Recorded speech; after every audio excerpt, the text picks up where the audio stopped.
Welcome back, Red Spotters! I'm the Red Spotlight Podcast. I'm your host, Alexis Soto, joined by David Francisco for another one of our segment series. You know we've been doing this with every single last one of the Marvel series, minus What If, because it didn't seem to be much of an interest in that one. But ever since Agents of S.H.I.E.L.D., you know, that's obviously my obligatory mention of it to remind you that that show exists and for you to see it, currently on Disney+. Ever since its last season premiered back in 2020, we have been doing these segment series recaps for all of the Marvel shows, or at least most of them. We began with S.H.I.E.L.D., obviously, and then we went to WandaVision. After that, The Falcon and the Winter Soldier, Loki, Hawkeye. We just recently finished Moon Knight, and now we're here to recap Miss Marvel. Today we'll discuss the first episode, Generation Y. This is the adaptation of Kamala Khan, who, from what I hear, is a very popular character in the world of Marvel Comics. And it's now got its show. So that's what we're talking about today, here on Red Spotlight number 397. So,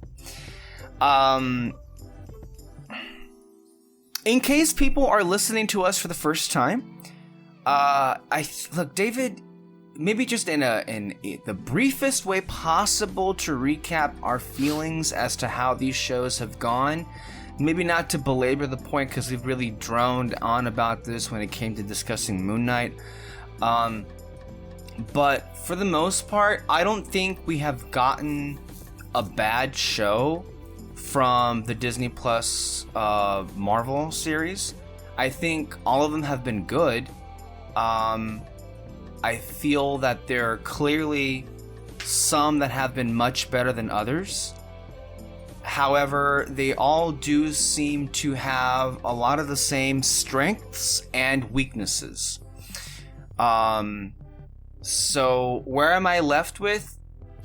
I'm not as optimistic or as enthusiastic as I used to be with the Marvel Disney Plus shows as I was a year ago. A year ago, I was very much taken with like Wanda and Falcon, and we were in the midst of Loki, and I was like, wow, Marvel's really doing good for TV. But then the more stuff has come out, I guess the more... There's been a little bit of disappointment here and there, but I think it's kind of settled into... It seems a lot less impressive than it used to feel. And now it just kind of feels a lot more of the same. Now that we have a lot more of these shows and we can compare a lot of, you know, what worked and didn't work for them. So, and then when you put that's just the Disney Plus space. When you put that next to how the Marvel movies have been going, and more importantly, how I have been feeling about them, well, not great. Not great, Bob. I guess you could say. I love Eternals, and I think I'm one of the only people you can fit us on an island that love the movie, I guess. And I hated Black Widow. I didn't like at all Shang-Chi. No Way Home is a good movie. I am just very turned off by a lot of the fans of it, and I don't really care about the movie overall. I, can barely remember it, honestly. And then Doctor Strange, visually, is beautiful and stunning, and it's got great performances, and it's got a lot of good gags in there that make the movie worth watching. But from a character standpoint, I think it really fucks up a lot of stuff.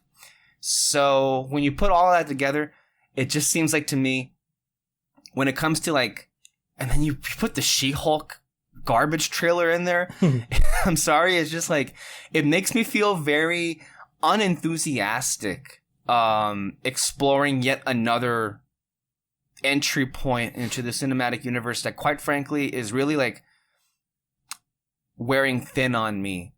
So I have to be clear, that baggage, and it's a lot of baggage, goes in with me when it comes to Miss Marvel. I think I do my best to not hold it against, obviously, Miss Marvel. But I think it's important to note because Miss Marvel is a character by design, is a fangirl of all things Marvel. It is very much something that plays a part in this episode. And so if you're someone like me who is kind of a little bit exhausted and annoyed by Marvel lately, this is something that's going to become an uphill climb. And it's not something that I hold against the people on the show or the show itself. I think very much is something they had to do and are doing, and by the way, are doing very well.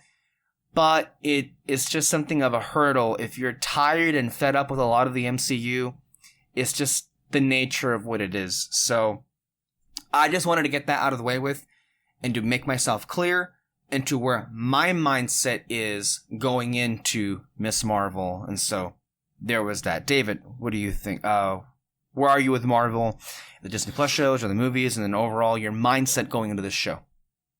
And if you have any history with this character, because like for me, and I made it very clear that I don't read comic books. So for the most part, I never have any kind of extensive like history of these characters because I don't read the comic books. So if you're listening, if you're wondering about that, I don't bring that with me. Although I do follow a lot of people on film Twitter, and one of the things that should be mentioned, and I wouldn't know this, but they would, is that this show definitely feels very much like the comic book does. And so for what that's worth, that's there. So David, I'm sorry, go ahead with what you were saying. In terms of the movies, I'm mainly just disappointed in how much they're trying to rush things along with the movies.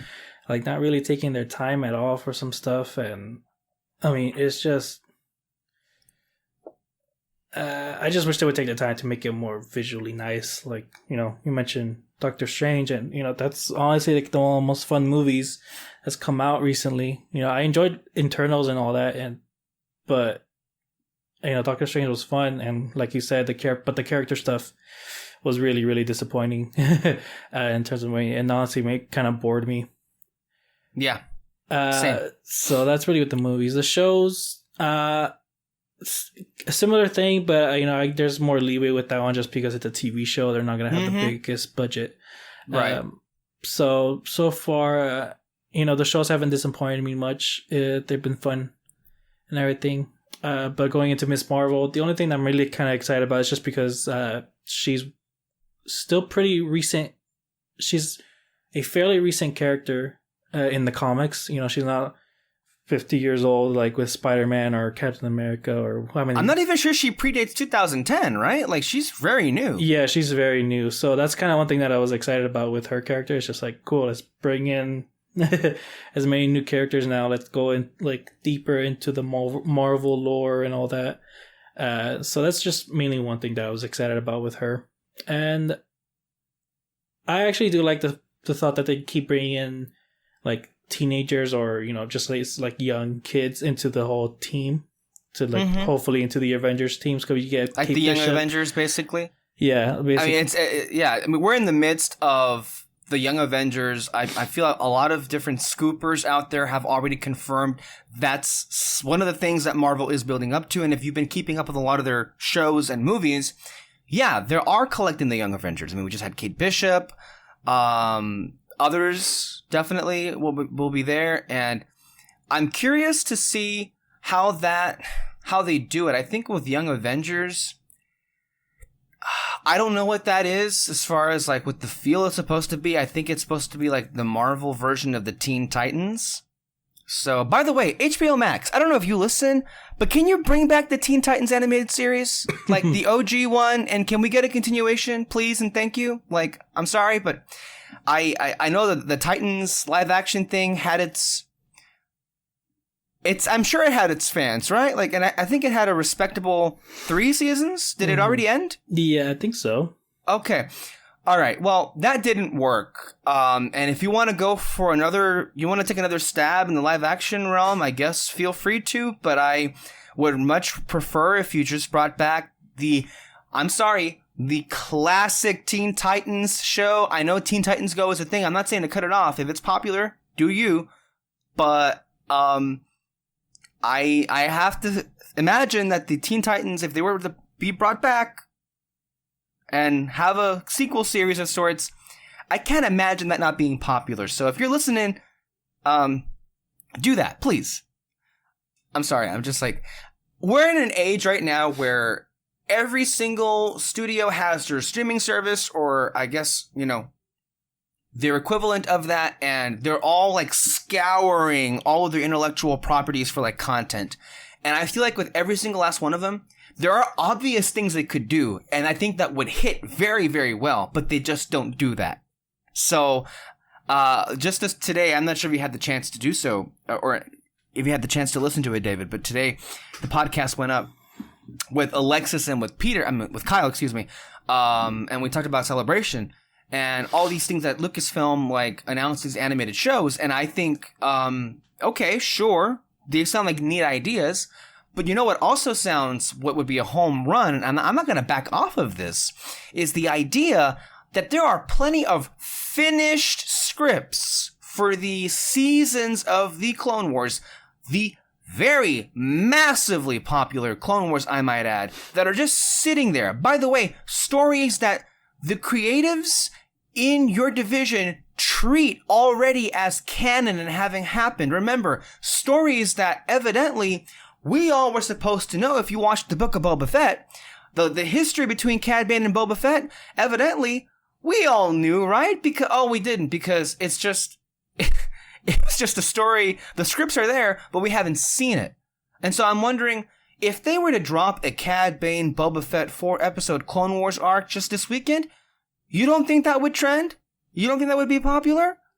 So, I'm sorry. That's one of my rants I'm already going off on that went off on all of this. I'm sorry, David. I don't want to. It happens, but it's just something that occurred to me here. All because of the Young Avengers, and that's fine and everything. But, what were you saying? I don't remember. I'm sorry. I'm so sorry.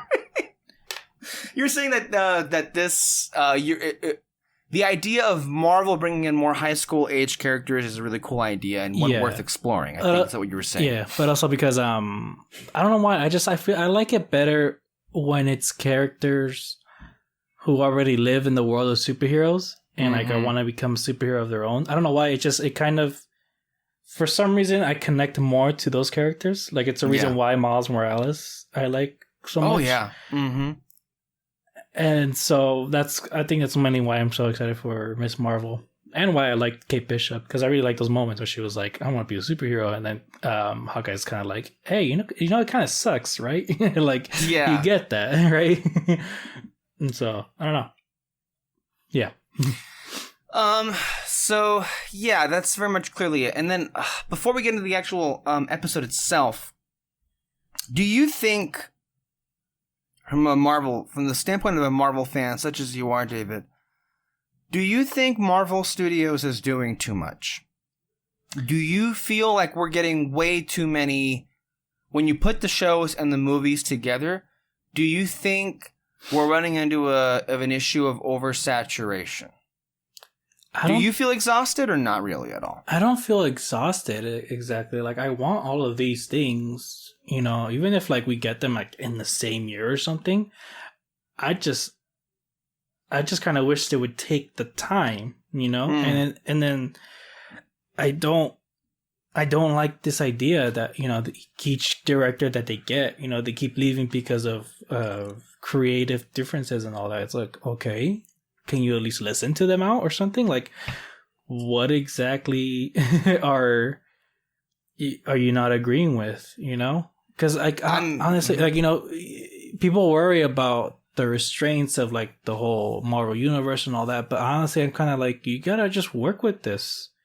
For the writer side, like, you know, yeah, you're constrained because you can't use certain characters maybe, or you can't put in this piece of information because maybe they want to use that later on. I mean, again, obligatory reference, but Agents of S.H.I.E.L.D. did that for 7 years. Yeah. They worked with whatever they were given, and trust me, they weren't given much. Yeah, and so for the writer's sake, like, you're just gonna have to work with it and get creative. You still have a lot to work with, even though you're restrained. Like, it's a giant universe, you know? Sure.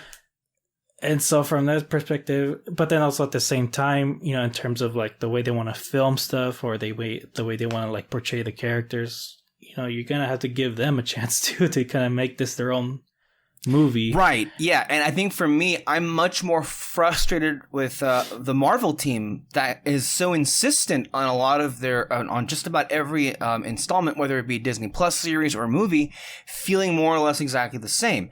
Like, it feels like, yes, you're right, David. The writers could be more willing to play ball, but at the same time, it very much comes across as if like Kevin Feige's team is unrelenting in whatever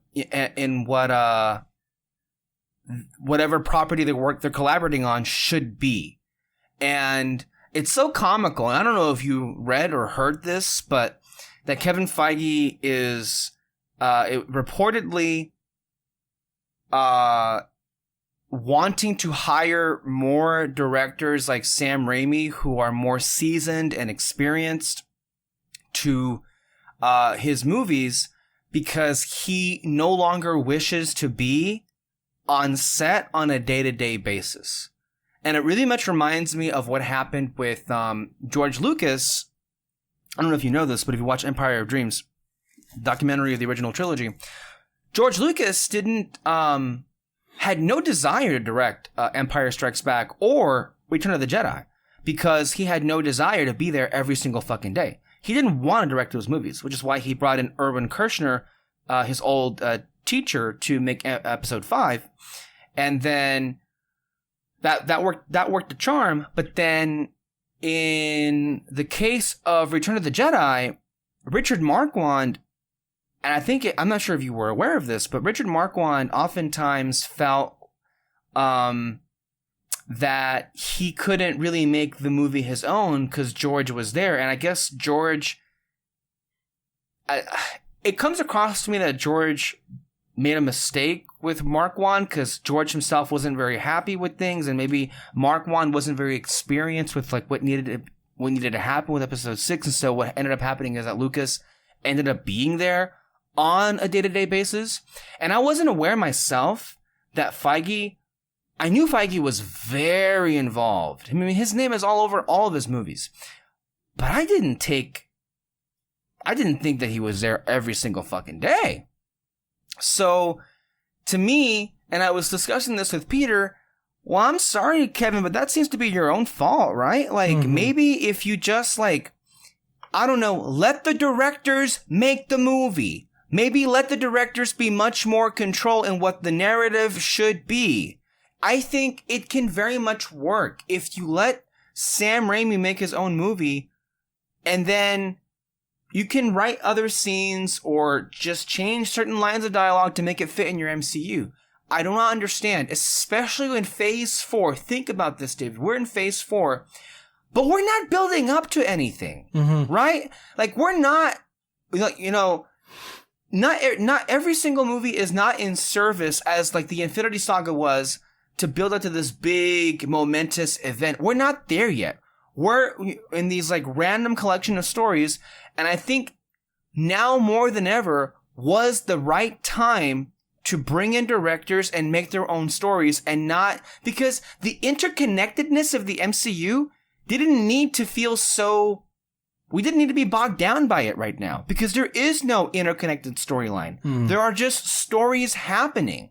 And so now was the best time to make these stories feel as if they were their own. Instead, he didn't do that. And if he feels exhausted by it, well, that's his own fault for it being the case. That's just the reality of it. Yeah. And I honestly feel that with Disney Plus coming on the scene back in 2019, and him also now having to be so much involved with these shows, which they don't really treat as shows. Like, they treat them as like long movies. Let's be real, because like they're 6 episodes long. Most of them are anyway. So they treat them, as, you know, from a production standpoint, as long movies, and they feel like long movies more so than they actually feel like TV shows when you see them on Disney Plus. You get the sense that he's feeling a bit fatigued, or at least a bit overextended. And that's where I say, well, you know what, Kevin? I get not keeping Jeff Loeb. I get not keeping any of the people who were on the Marvel Entertainment TV division that gave us, you know, the Netflix shows or Agents of S.H.I.E.L.D. or all those other things. But maybe replace them with your own people and keep the Marvel TV division, because what ended up happening is Marvel Studios went from just making 2 to 3 movies a year to making 3 to 4 movies a year with also 3 to 4 TV shows a year. And they didn't bring on any more people. They didn't like create a whole different division. It's the same team. And I can't believe no one brought this to anyone's attention. You're gonna get problems. Mm-hmm. Like the team's gonna start like feeling so fucking tired. And like, I think that's what creates the problems that you're having, David, where it feels like it's rushed. Yeah, for sure. And I mean, and also like in terms of like the styling of each movies, whether it's character or cinematography wise or story wise, really, part of the reason the Marvel comics has been going on for so long is because they're all different. You know, yeah. I haven't really read a lot of Marvel comics or even comics in general, but you know, each character has its own different style of like how the story is portrayed. Like I didn't know this, but She-Hulk, there's a lot of fourth wall breaking within the comics. And you know, does she do that when she's in an Avengers comic? Does she do that when she's in someone else's comic, like in a Hulk comic?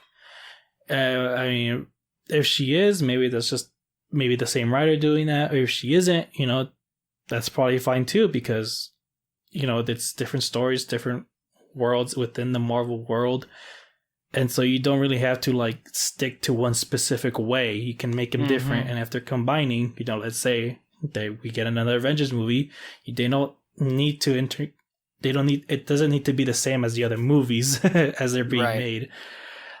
And so that's just kind of how you get people's attention. And some people are not going to be interested in some other characters. You know, I don't think people were interested as Thor. Some people were probably interested in Captain America. I mean, I remember, what was it? Captain America Civil War. I went to the midnight premiere, and these people in front of me were like, I haven't seen a single Captain America movie. Like, they were just going in blind in it. Like, you know, some people aren't going to care as much, and they're not going to notice that, oh, wow, these movies are made the same or something like that. They probably wouldn't even notice if they were made differently. And so you just kind of let their eyes get creative with it, and maybe word of mouth will get around and like, oh, hey, these movies are doing great again or something. I don't know. And so it just kind of, that just really bothers me, the whole creative aspect of it. That kind of like worries me about Marvel. You know, some people, they'll complain about the story or something like that. I mean, that's fine with me, but let's just make it fun. You know, like let them have fun with it. Let us have fun. But you also get the sense that there's a lot less effort being put into how they look like, especially with their movies. Like Doctor Strange being the only exception, because that one was the only one that had a visual flair to it. All the other films, there are noticeable gaps, if you will, in the effects work, especially with how a lot of them just don't look all that interesting. Anyway, I think that pretty much makes it pretty clear how we feel right now with Marvel. So let's go ahead and get into our initial reactions for the first episode of Miss Marvel. I think what needs to be like, also just to me, what's very positive with, you know, where we are in 2022, and I think this maybe says a lot more about, you know, stories in general, but I am very appreciative. Not at all. I can't be an authentic voice to speak to how true or respectable it is when studios take on properties and stories that very much are feature, you know, people from a certain part of the world or from a certain faith. And so I can't be one to say if they handled it, you know, authentically, but I can certainly speak to the idea that it is awesome that we're living in a time that we are getting so many stories from different kinds of people all over the planet who look differently, who pray differently, who are just, and I just think it's important for collectively the world to be exposed to that, because I am a firm believer that the more exposed you are to, different kinds of people, the better the person you become, because you will feel compassion. And I think a lot of the problem, I mean, just speaking for myself here, but a lot of the problems that exist in our real world today comes from a lack of compassion.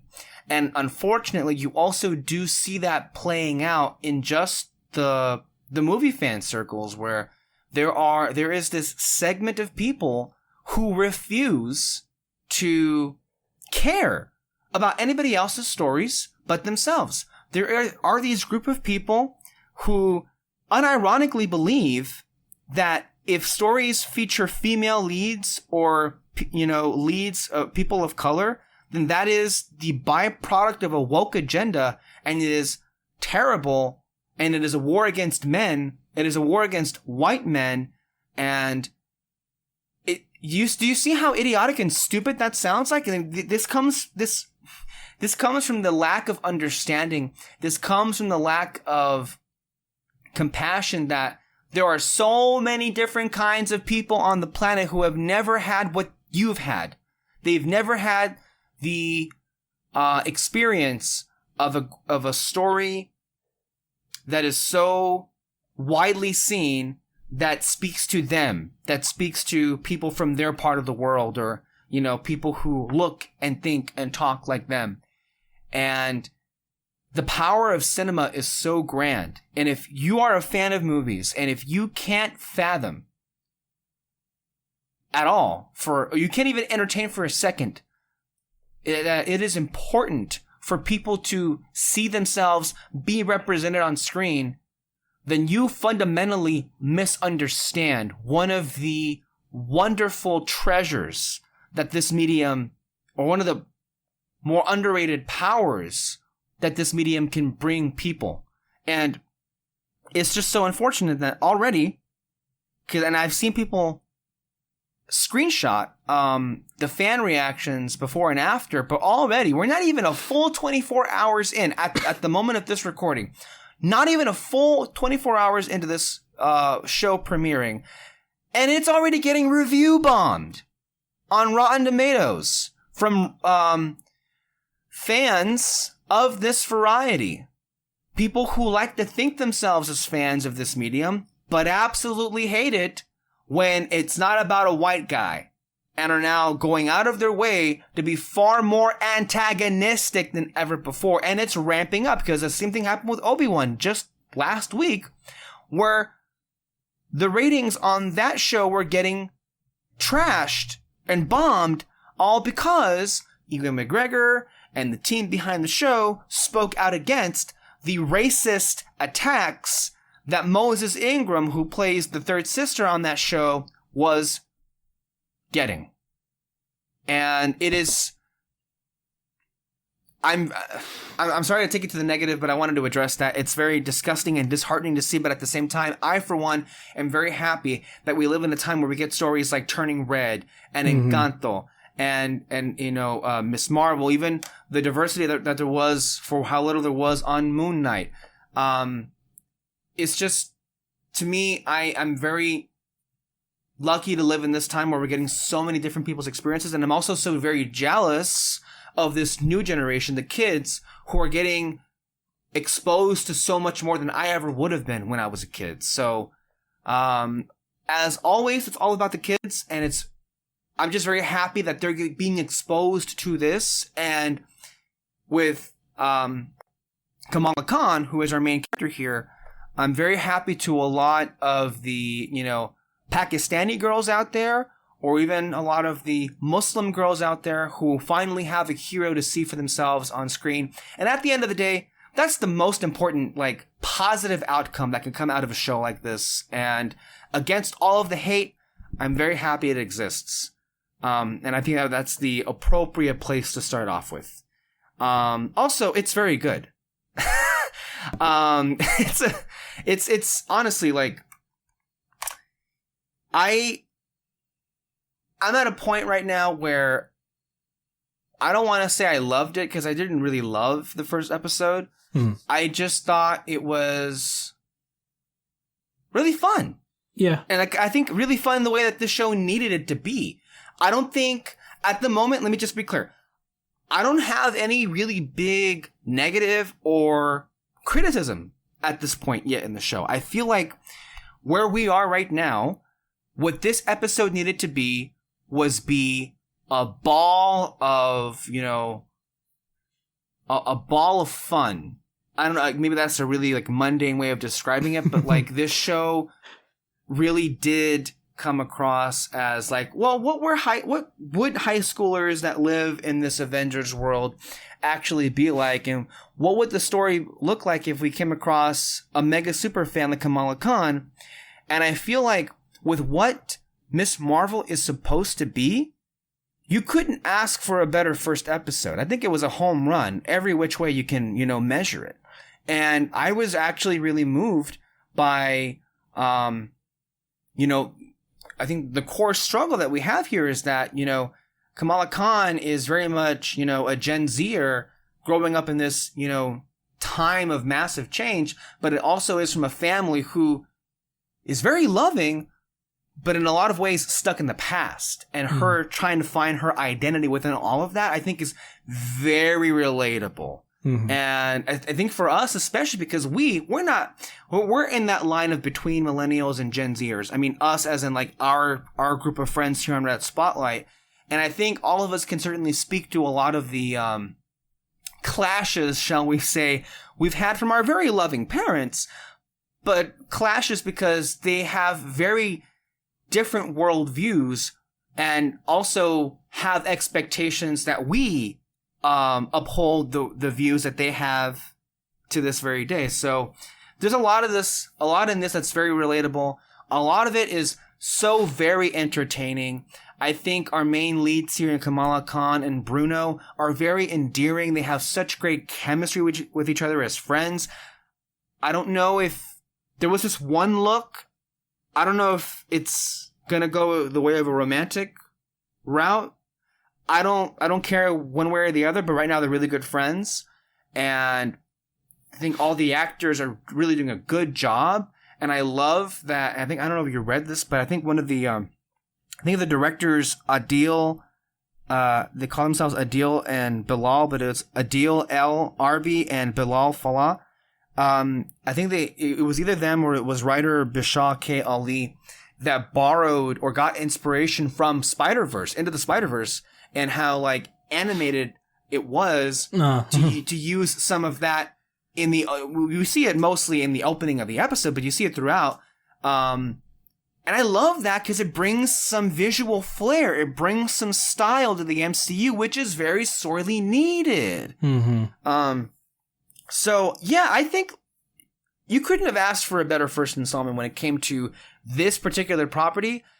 And unlike other properties like Moon Knight, where you very much felt like the Marvel formula and the Marvel tone was keeping that show from like going as reaching its full potential in terms of like violence and in terms of like how grave it could be. And by the way, I really loved Moonlight shit. I loved Moon Knight, the show, but I think I still had a lot of issues because the MCU kept it from being really great. Here with Miss Marvel, again, we got 5 episodes to go. A lot of the similar problems could very much like come back here. But because the tone of Miss Marvel and the heart of what it is already falls in line with what the MCU already, dishes out, the full potential of a Miss Marvel TV show on Disney Plus might not be anywhere near as hindered as something like Moon Knight could be. So we may be in store here for maybe the best Disney Plus show yet. Who knows? But those are my opening thoughts on Miss Marvel. David, what do you think? I really did enjoy this first episode. The Kamala Khan, she was honestly really funny. The actress was great in this episode.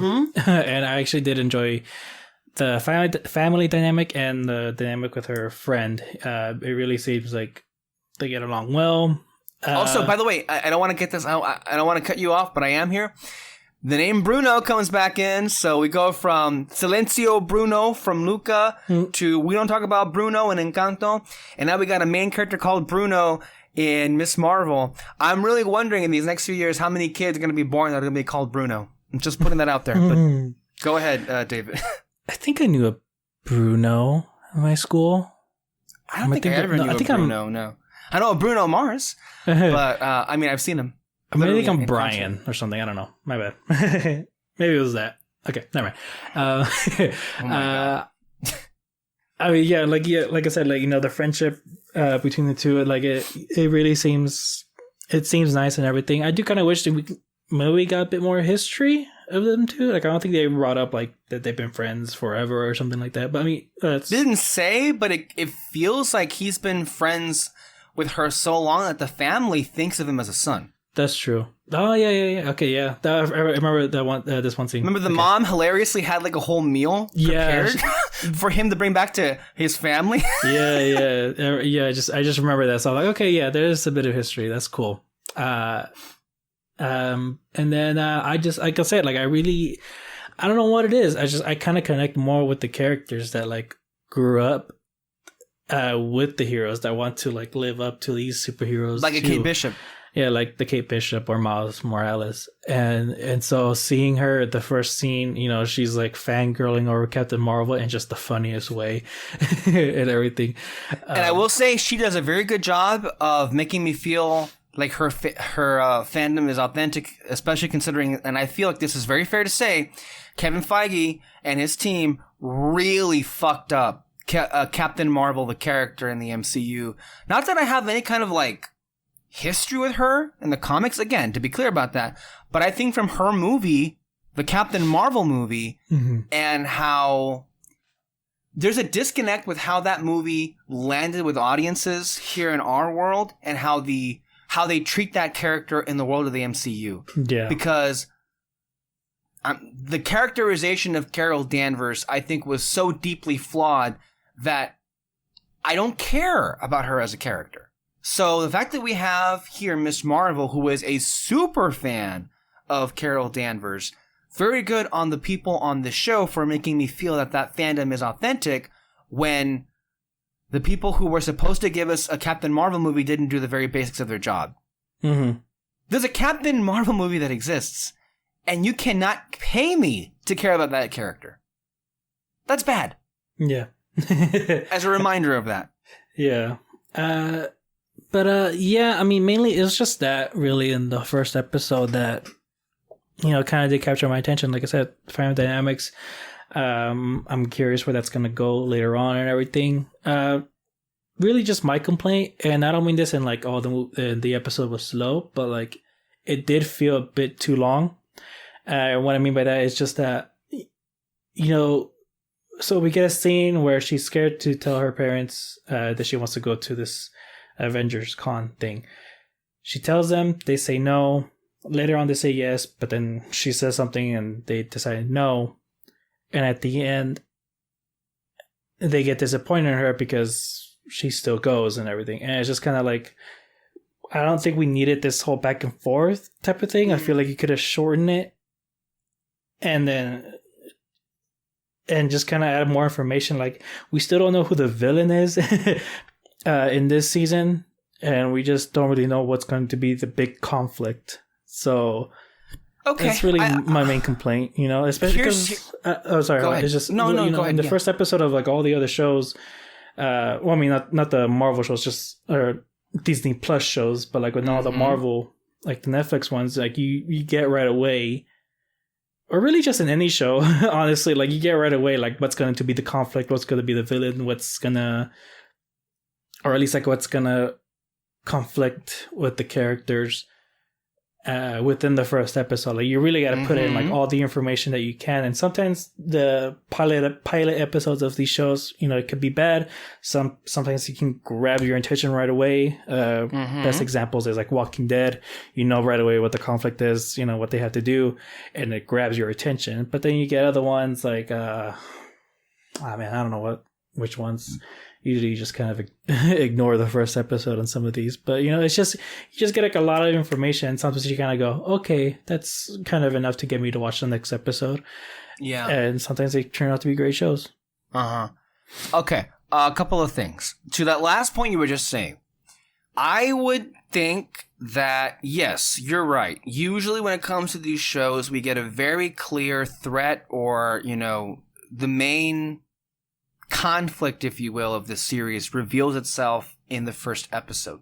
I think you have that with the family, but as far as like a villain is concerned, yes, that's not here. I think that wouldn't be so much an issue if we knew we had more than just 6 episodes. And to that point, I know this has been one of the ones that I've been like, one of the points I've been bitching about with all these shows lately, the too few episodes. But you would think with a show like Miss Marvel that I don't think, aside from the powers, is not too VFX heavy. They could have sprung for at least 9 episodes. Maybe 12, 13. If we had a longer season, I don't think that would be necessary for a first episode like this one. Mm-hmm. When it's like, when it's one part out of a 6-part thing, then it becomes, that's why a lot of the times we have issues with how like the pacing sometimes, right? When you only have 6 episodes for every single show. Mm-hmm. I mean, I don't know about whether or not they need more episodes, but my best guess, honestly, is that there really isn't a villain in this series. I wouldn't need one, honestly. Yeah, because I was thinking, but Marvel, there's gonna be a villain. There's for sure gonna be a villain. There's gonna be like a big fight in the end. I don't know, but what I would hope would happen, and my best guess is that you mentioned that they took inspiration from Spider-Verse, and it got me thinking like, yeah, you're seeing all these like little drawings all around the city, all around Jersey, and everything, and so it kind of makes me think, oh, is Jersey going to be like a character in of itself, kind of like how Gotham is a character in itself, or how New York is in the Sam Raimi Spider-Mans? Maybe. And maybe like it's not so much going to be like this big villain that's going to destroy Jersey or something like that. It's just kind of like her maybe feeling a part of a community, or just kind of like, sure,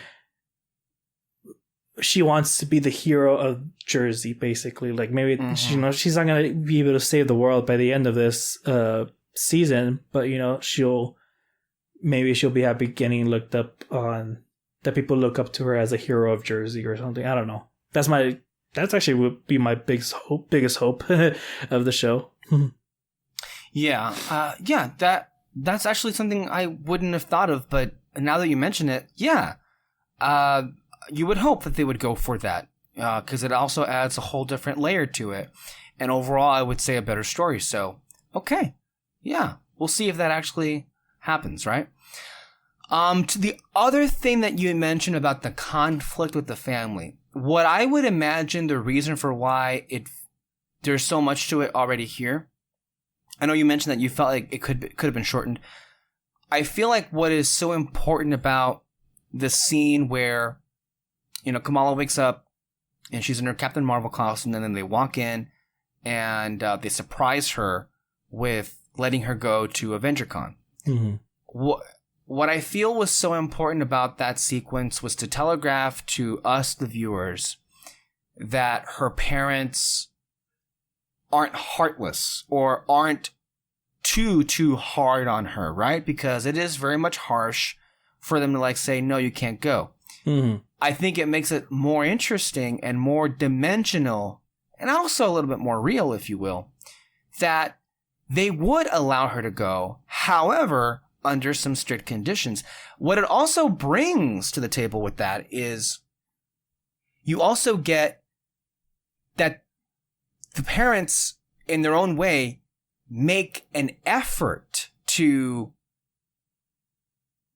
like the things that Kamala likes. So the idea that Kamala's dad, dressed up as the idea of Big Hulk and Little Hulk is pretty cute.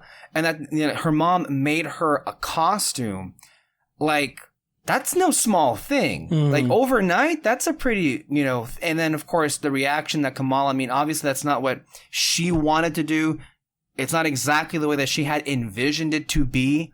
And that I get is disappointing, but it was also kind of sad to see her so like forcibly rejected, and to see the disappointment in her parents' faces was also very crushing. And let's just face it, that's also something that we've all have been through, and it sucks. And so I think the benefit you gain out of all of that is that it feels more real, it feels more human, and it adds more to the parents and Kamala's relationship. Yeah, for sure. No, yeah, that's for sure. The good thing about it, I guess, is that, like you just said, like it feels more real. I know for sure there's like parents like that out there. Yeah.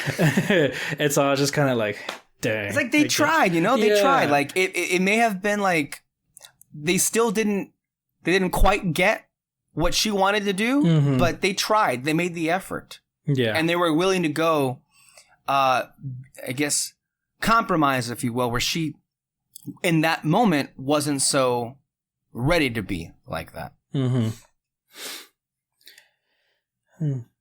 I also, the whole thing with, I find it really interesting, like Kamala's relationship with her mom, because I think clearly there is something she's keeping from her. And I think the moment where it was pretty, I think, clearly telegraphed was when they get a package with the bracelet from their grandma. And when she saw that, she was like, very quickly, that's junk, put it away in the attic.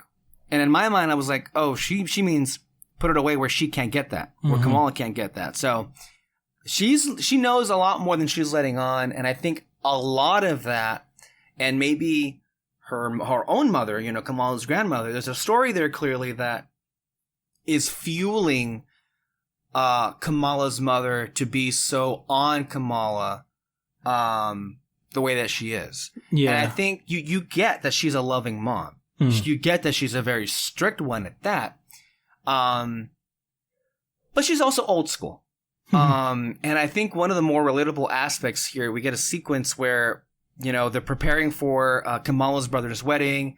They're going out dress shopping, and, Kamala overhears her mother having, an exchange with one of their friends about this girl, and they're talking down on her, kind of making her feel like an outcast because she rejected some proposal and she wanted to go to Europe and see the world. And, I would say most people, that just seems like not an unreasonable thing to do. Yeah. Right? But then to them, it was like, oh my God, can you believe she turned down a man? Can you believe she chose to be free in Europe instead of like being tied down to a marriage? And I'm using those words, but that's pretty much what what they said. They meant it in the reverse. It's like to them, it's like being in a marriage is like the goal in life. Like that's the goal for, I guess, a woman. And I mean, that's what I'm getting off of their energy. And Kamala just being like, well, what's wrong with her just wanting to see Europe, and the way that they looked at her? It's like, are you stupid? And like, I mean, we know people like that. Yeah, for sure. In real life. And it's like, there's no getting through to them, seemingly, about like how the very rigid ways, to be fair to them, but accurate, the very rigid way they view the world and what everybody should want out of life. And personally, for me, I've always found it rather distasteful for people to be that presumptuous to assume that what works for you should be the way that works for everybody out of a happy life. I don't know. That's me. Yeah. But, sure. I appreciate that relationship so far. And I also love, it kind of reminds me a little bit of Turning Red, the dynamic that we have here, because we have the strict mom, the loving but strict mom, but you also have the understanding and lovable dad on the side here that, tries more, right, with the daughter here. So now that I'm like piecing it together, it feels a lot like the family dynamic of Turning Red.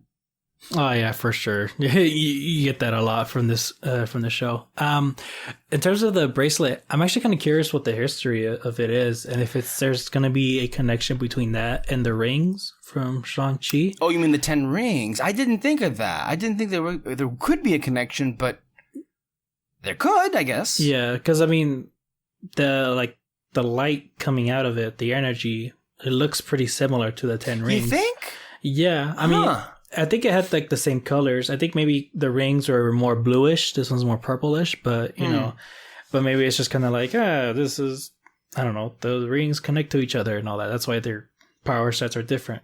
I don't know. I mean, it could be, man. Like, we're talking about the MCU, and like, this is the same universe where there's like this, the TVA exists. Also, apparently, all afterlives of all kinds exist. So, yeah, I think anything goes with the MCU, and I kind of like that. I like a rich universe where so many different, seemingly contradictory, like, entities and individuals and magic, I guess, if you will, exist. So, yeah. I didn't think 10 rings, automatically, but now that, because it is a form of like, something you wear, it could be like that. Clearly, I think maybe from its origin is it's enshrined in a very different group of people, clearly, than the 10 rings. I don't know how far back it would go, but I'm sure the mom knows a thing or two about that. I mean, she kind of has to, the way she reacted to get, immediately so, like, get that thing away from Kamala. But yeah, when she put it on, it extended, right? Yeah, I didn't notice that at first, but I was like, wait, did it get bigger? and it did. I thought that was really cool. I really like I really do like how it looks. It looks kind of cartoonish, the whole energy of it, but I like it. They could have some fun with it. Yeah, from what I understand, and again, this show is getting a lot of heat because of the change from the comics, the origin of Kamala Khan. Maybe not so much. People didn't really care if it connected to Inhumans. I know I'm the only person that like was pissed off that this was a great opportunity to like bring in some other mythology in there, but they chose not to. Fine, whatever. But a lot more fans of the comics were upset that they changed her actual powers, because in the comics she's stretchy like a Reed Richards, if you will. And here it's not that. It's not too different though. Like, I mean, how would you describe the power? Because I mean, from what I saw from a visual thing, her bracelet emits an energy, and it elongates. It can stretch, and it can pick things up, I guess. Like, I'm not too sure how that works, but how did it look like to you? How would you describe her powers from what you saw? I mean, it's kind of like Green Lantern, I guess, where she can make constructs of stuff, but only like, if she wants. I think the only thing she can make is like certain round objects or something, or if she does want something to take shape, it's gonna have to be from her body, I guess. I don't know. So it's kind of like that, but she just can't make she can't make a jet out of the bracelet or something, maybe. That's basically it. That's kind of what it seemed like to me, because I don't think they want to go too powerful with her, just in case. I don't know. Okay. There were a couple of things that kind of threw me off. One, so there's this girl named Zoe, and we see her a couple of times. We first see her at school, and I don't know if maybe there was an awkwardness to there, and I wasn't sure if it was because Kamala likes her or if she's just, I don't know there was an awkward vibe, because they also encounter each other once again in the actual Avengercon, and Zoe kind of gets a little bit in the way. Not in the way, but she comes like in the cross paths of like Kamala discovering what her powers are. But I sensed something there, and I'm not sure if it's like what we're seeing with Will and Mike on Stranger Things, or if it's something else. Because I also got the sense that there was a little bit of there was a certain look, shall we say. You know how in Moon Knight we saw a lot of like looks between particularly Steven and Layla. There was a little bit of a look between Bruno and Kamala here.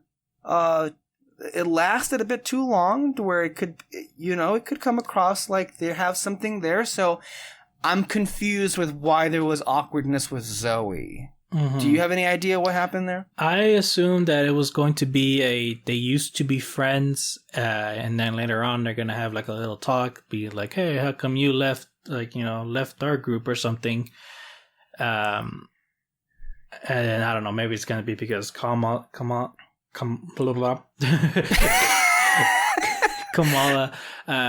maybe she left, or maybe Zoe left, or I don't know. It's that kind of story where it's like they were best friends when they were little, but then something happened where they just didn't hang out anymore because of, maybe because they were just different classes, or maybe they just seems like Zoe grew apart. Yeah, basically. And then maybe by the end they're gonna be friends again, fangirling over Captain Marvel. I don't know. I think that's what I saw with Zoe, and so with her and with Kamala and Bruno, I think that one's the obvious one, that they're gonna probably be together by the end, or maybe they're gonna remain friends, but there's always gonna be that thing of like, maybe they'll be together. I don't know. So yeah, that's kind of what I'm seeing it with Zoe. Okay, just making sure. I don't know if there's any other aspect to touch on too besides just getting into it. Yeah, if you want to go ahead and just break down the episode, where we start off and where we end off. I'm not sure how much more we can say about the first episode that we haven't already said, but we're going to go ahead and see what we can do. Mm-hmm. So go ahead. Yeah. No, I mean, I really love the beginning where she basically like kind of breaks down the whole Avengers group and everything, and just why she loves Captain Marvel so much. And basically, she makes like this little video fangirling about her, piecing together what she knows about what happened in, I guess, battle against Thanos and all that. And apparently Scott Lang has a podcast.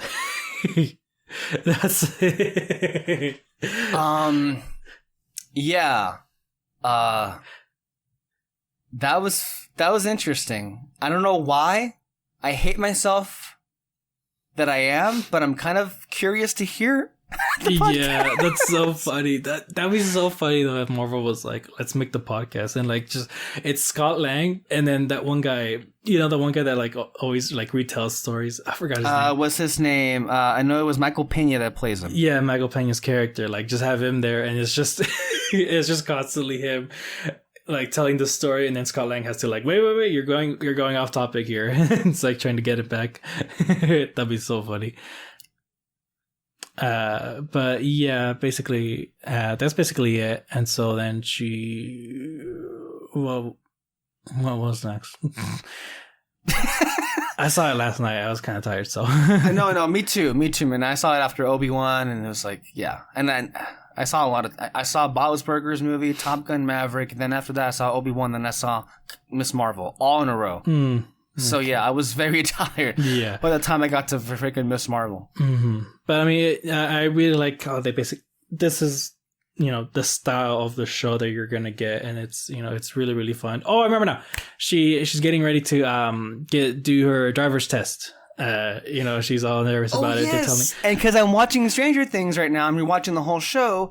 We got the teacher, the Will, Mike, Lucas, and Max and Dustin's teacher from the first few seasons of Stranger Things. He's the instructor, the driving instructor. Oh, that's funny. The mustache and the hair. And I was confused. How did she fucking crash his car? She had it in reverse and she like floored it. Yeah. And so she crashed into his car. She failed it, and the parents are trying to be like, "Oh, well, I mean, it's clearly your fault that she crashed," or something like that. Which again, there are parents like that. Oh my god. That was basically like the first part that I was like, "Oh, this is exactly like Turning Red," just the parents being embarrassing and all that, and it's so funny. I mean, right off the bat, they were funny. I think the mom was like, make sure you check your mirrors every 15 seconds. And the dad was just like, you don't need to check your mirror every 15. Just look like you're checking them. Just look like you're checking them. Look like you're doing stuff, And you don't have to make a full stop every time. It's fine. But yeah, then she gets to the school. Her friend teases her for failing tests and all that. Then she gets called. They had a freaking bet, those assholes. Oh, yeah. Can you believe that shit? I would have been so pissed. Fuck you. Yeah. Even the friend, she was just like, it's like, sorry, I still love you though. It was funny. And then she gets, I think that's her like guidance counselor that she gets called to. Yeah. And he's basically telling her, like, you gotta start thinking about your future. What do you want to do? Where do you want to go? Blah, blah, blah. Oh, my God. I was immediately brought back to, like, when I was in those meetings with counselors. And it just made me think, like, first of all, it made me grateful that part of my life is behind me. Because holy shit, was that stressful. Yeah. Like, can you imagine, like, we're at a point where, like, we've been at a point, but, like, we tell, like, 16, 17-year-olds, all right, it's time to get serious. And like, what? Yeah. A lot of people really don't figure out their shit until like their mid to late 20s these days. And I feel like maybe counselors should be like, I know this is going off on another tangent. I know counselors' job is to like, it's their job to get them not just to consider, but to go to college. That's the quote unquote propaganda. I'm not saying that it's a good or bad thing, but that's what counselors are supposed to do and what they're supposed to like instill in the high school kids. But I feel like a lot more high school kids would be more understanding and receptive if they were just like, if they had counselors that would tell them, hey, I get it. I've been where you are. It's okay if you don't have your shit figured out. Most people never get their shit figured out. Okay? Like, and that's just the truth of it. And I think a lot of people would be much more, I don't know, open. They would open up more to you if you just like level with them like that instead of like, it's time to get serious, girl. Like you gotta do this here and that there, and it's gonna be stressful and like, yeah, it just made me be so grateful I'm not there anymore in that station in life. I never had like a meeting with my guidance counselor like ever, but I do remember going to like this room to like a computer lab, and then they just kind of like tell us to sign up to schools. And I was just so nervous the entire time because I was like, I don't think I can afford any of these schools though. Like, yeah, I don't know. Do I just still sign up? Also, I mean, yeah, college should be free.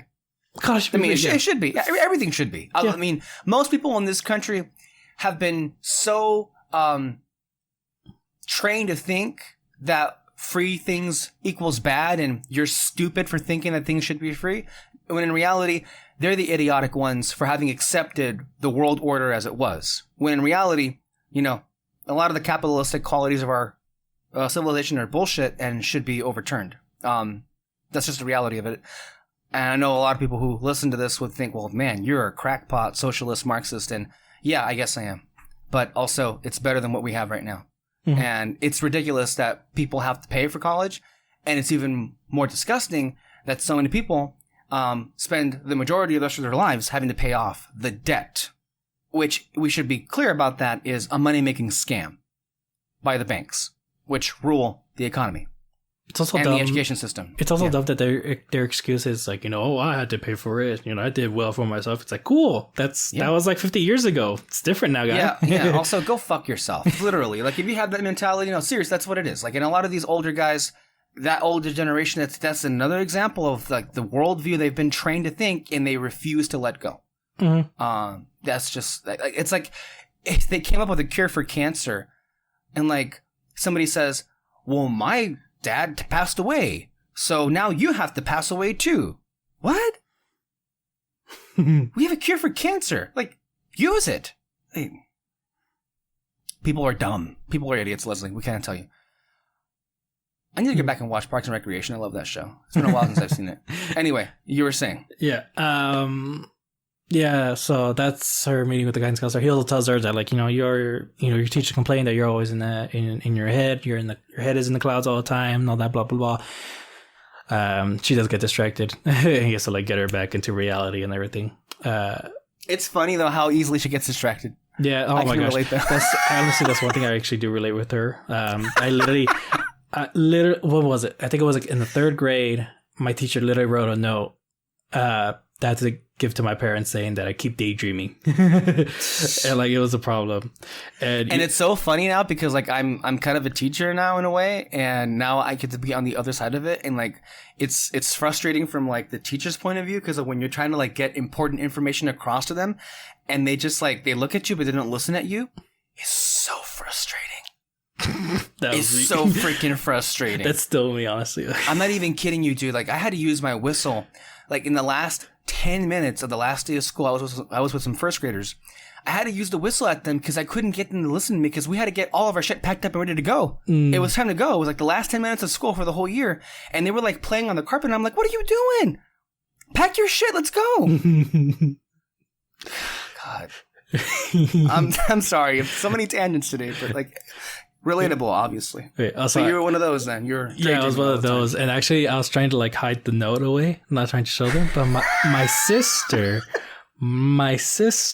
literally gets the note from my trash and gives it to my mom. What a bitch! I know. Oh my gosh! I hope she listens to this. I think she will. Who does that shit? Oh my god! You forget how like what a bunch of snitches kids can be. Honestly, yeah.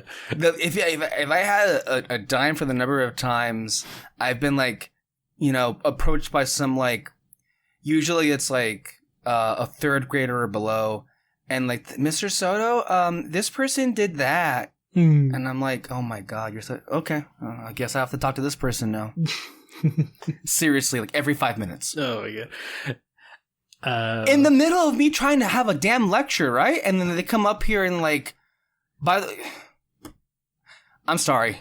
Yeah, no, we you keep open the going floodgates. I know. Just go. And then what happened after that?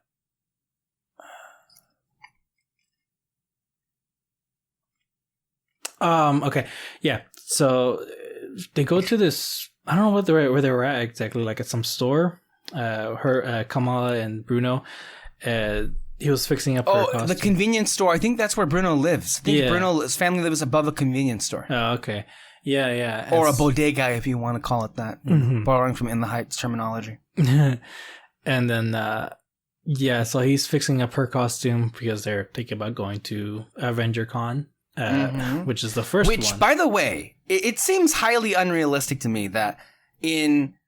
So 2008, this year, I guess, the year in the MCU is supposed to be 2025 now, or 2024, one of those? Mm-hmm. You're telling me that since 2008, or rather since 2012, only just now, they're having the first ever Avengercon?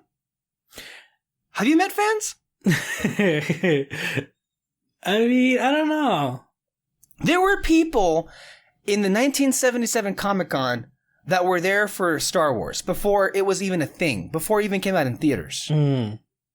Like, that's how obsessive some fans can be. Mm-hmm. Okay. Now, true. just... Okay. And so he's trying to convince her to tell her parents. She's trying to figure out what the last touches should be on her costume and all that. And so it's just this whole back and forth thing about like why they should go and everything, but she's too scared to ask and all that. And then I think, then she just goes home after that. And we see the bracelet. She sees the package. We see the bracelet. The mom takes it away. Tells Kamala's brother to take it up to the attic and all that. And so that's when we get the whole shopping spree to get ready for the brother's wedding. Mm-hmm. In a very, I would say, like it seems to be a very clearly Pakistani or Muslim area of Jersey City where they go to. Yeah, which is always fun to see the different areas of big metropolitan areas. I mean, I don't know if you've ever been to, one of the bigger cities, but I've been to like, New York City and Washington, D.C. And let me tell you, these things are like the real deal. There are like the neighborhoods or the shopping, districts of these like areas are just, they feel like you walk into a different part of the world when you go into them. That's for sure. Yeah, that's cool. I think I've only ever been to San Francisco. Oh yeah, that too. Yeah. That has a lot of different places. Yeah. Yeah, I mean, I mostly went to like the touristy places and all that. But yeah, I mean, either way, that's fun. And so, yeah, it's just this. I mean, basically, just that those whole scenes are just kind of how she conflicts with her parents, with what she wants, with what they expect from her, and everything.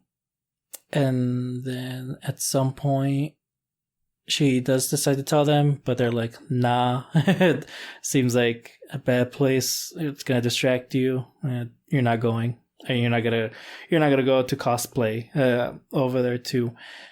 But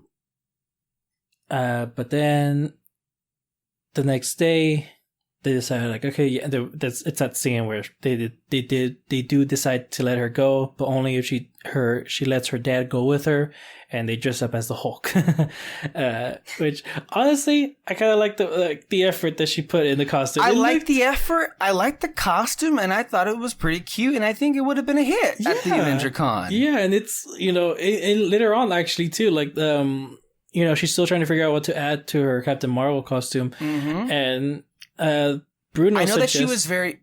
I'm sorry, but she was very like hung up on like accuracy, and I don't know. A lot of the more fun things that you see at these like conventions is like how fans like combine certain things. So like for example, I saw at Celebration recently, there were these people. I'm not even kidding you. There are these large group of people who dress up as some background character in The Empire Strikes Back, in the Cloud City area.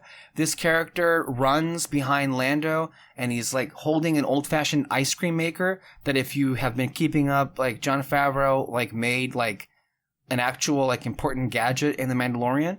Anyway, these people like dress up like as that character. They bring their own ice cream makers, but some of these guys did a combo with Chips Ahoy, not Chips Ahoy, but Scoops Ahoy from Stranger Things 3. They had the hats on.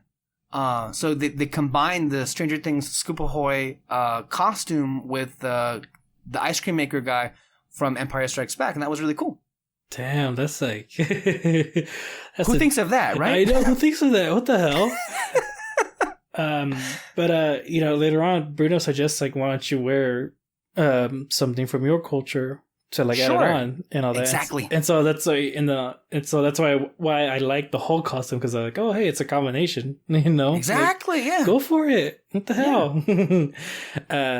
But I also get why she would have felt embarrassed going with her dad. Sure. Yeah. Yeah. Especially at that age, it's just dumb stuff. Although, to be fair, I mean, if you look at a lot of the footage from Comic-Con and like Celebration, it's a family event. A lot of people bring their parents. A lot of parents bring their kids. Mm-hmm. Yes, but she says like, no, it's gonna be too embarrassing, and they're like, okay, fuck you then. You're not going. And so later on, she figures out a plan to just, screw it. I'm gonna sneak out. I'll figure out a way to like distract my parents so they won't come into my room and all that, blah blah blah. And then basically it just comes time to go into Avengercon. And when they get there, it actually looked kind of cool. Like, I wish I could have gone there myself. The Avengercon. I know, right? It looked really homemade as well. It didn't look like a lot of the conventions that you see that's put on by a lot of the big corporations or studios, right? Like, it felt very much like it was a little bit mom and pop, but also like not like run down or like cheap or anything. It looked really, really well executed. Mm-hmm. And I actually like some of the merchandise that they had there. There was one about Captain America's ass. I never got. Was there? Yeah, there was one about that. It's just. I love how that caught my attention, lol. But what was it? What did it say? I can't remember what it said. I never caught that part, but I could tell that it was a joke about his butt and everything, and it looked really cool. My one confusion, honestly, was with Groot, in that he looked like his first form, like in the first Guardians movie. That's why I was like bitching about it on Messenger, because like these people don't know that Groot. Yeah. That's why it gets a little bit unrealistic. Like, what the fuck, man? Yeah, Also, like, how do these people really like know who the Guardians are? They were like on Earth one time. Mm-hmm. That's why that to me like gets a little bit too unrealistic, even for the MCU. Mm-hmm. Yeah. I don't know. I mean, it's still fun. Like, I still loved everything about it, but it is kind of confusing, like, as to how the heck do these people know, like, all of this? But yeah, so she joins a competition of Captain Marvel cosplay. She puts on the bracelet, and that's when she gets her powers. Mm-hmm. She's basically in center stage. All the flashing lights kind of distract her, and she powers up, and she's throwing all these little discs everywhere, and she managed to hit the head of Ant-Man. And it caused a lot of damage, weirdly, honestly. Like, you know what was weird about it? Is like, it kept a lot... It was like bulldozing a lot of the stuff, and people were like not reacting the way that they should have been. Yeah, because people were still like cheering the power set, like they were paying attention to the Captain Marvel cosplay competition, and they were so wowed. Like they thought it was like a great effects display, I guess, if you will, from Kamala Khan's costume. Mm-hmm. But they were so, I guess, I don't know if they heard or noticed the fucking like Ant-Man head that was like destroying everything behind them, or it was weird. Yeah, I think it's just kind of. I think it just went on a bit too long. The head rolling, because like, it just kept going and going, and then finally hit the Thor's hammer thing. And whereas I feel like you could have just shortened it to like it rolls, then just this whole mousetrap type of thing going on, you know? I laughed my ass off when like Thor's hammer hit Zoe. I thought it blew her away or something. I didn't know. I didn't know like she was hanging on to it for dear life. I thought she was dead. I thought like, oh my god, Kamala killed someone. Like, what an origin story. Oh my god. But then you see her hang on. And then I started laughing. I'm like, that's fucking hilarious. And she starts. It is. And at one point she lets go. She starts falling. That's when Kamala, stretches or reaches out, stretches, and her hand stretches, and she catches her. And basically, her and Bruno are kind of freaking out. They just get the heck out. And they're like, oh my gosh, I have superpowers. She's kind of excited, but also kind of scared. But she's also scared because she's home really late, and her parents are probably going to be worried if they ever checked on her. Which they did. She gets to her room. Her mom is there, and she's just, again, super disappointed in her. Saying like, don't moms know how to push the right guilt buttons? They always know how to do it. It's like a secret language. Mm-hmm. And so she's Kamala's disappointed. Her mom's disappointed, but she just goes to bed and looks at her powers, and she's just like, cool. And yeah, did you see the after credit scene? I did, yeah. Okay. It featured that character from Spider-Man No Way Home who I don't give a shit about. Like, to me, I'm going to be honest. I'm through with, like, post-credit scenes that reveal characters that ultimately mean nothing to me. And I guess now, what? It's going to launch some kind of witch hunt for Miss Marvel? I guess so. Since she had the mask on, nobody knows exactly who that was. So she has her identity's a secret. And so I think she's just going to play along with that. Try and be the superhero that she always wanted to be and all that. Mm-hmm. So. Anyway, great first outing. Mm-hmm. Really, really great. I may just watch it again right now. It just reminded me like he was really, really good. Mm-hmm. Okay, so what's going to happen now is we're going to go ahead and end it off this week, and we'll come back next time for another recap for Miss Marvel. I also want to alert our main Red Spotlight audience that we have a lot of reviews coming your way. I know Peter and I will be talking about the Bob's Burgers movies, Top Gun Maverick, Jurassic World Dominion, maybe also Fantastic Beasts, who knows? And then after that, we've got Lightyear, and we also got Elvis coming out in theaters. And least you forget, we also got Obi-Wan coming, still airing, and then Stranger Things, which David and I will get our review for the first part, or spoiler review for the first part of this current season next time. So, see you in our Spotlight, and we will see you then. Bye-bye. Bye.